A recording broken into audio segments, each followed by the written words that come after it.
Pinagsamang lakas ng hangin at ulan ang dala ni Bagyong Basyang sa ilang bahagi ng Visayas at Mindanao. Kaya naman nagresulta ito ng maraming residente na naapektuhan na pansamantalang nananatili sa mga evacuation center.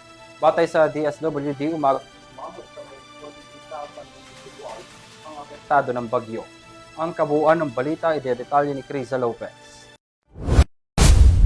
Dulot ng pananalanta ni Tropical Storm Basyang, mahigit sa 4,000 pamilya ang naapektuhan ng hagupit nito. Batay sa datos ng Department of Social Welfare and Development o DSWD, 40,885 na pamilya o 141,375 na katao ang biktima na ng bagyo. Lahat ng ito ay residente mula sa 253 na barangay mula sa mga probinsya sa Visayas at Mindanao. Sa naitalang datos ng DSWD, Disaster Response Management, 13,288 ang pansamantalang nanunuluyan sa mga evacuation center. Katumbas ito ng 43,741 na individual.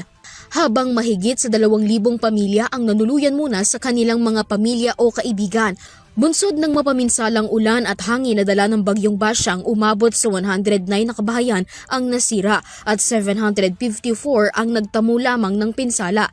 As of 6 o'clock AM ngayong araw, umabot na sa 1.3 milyong piso ng tulong ang naipamahagi na ng DSWD para sa mga nasalanta. Mayroon pang mahigit sa 4 na bilyong pisong pondo ang DSWD na nakalaan para sa disaster response ng ahensya. Inaasahan na maglalandfall ngayong gabi si Bagyong Basyang sa Bayaba, Surigao del Norte bandang 11:50 PM. Ayon sa Pag-asa, pinaghahanda ang publiko sa posibleng epekto ng bagyo lalo na sa banta ng baha at landslide. Para sa Euro TV News, Criza Lopez, sumasaludo sa bawat Pilipino.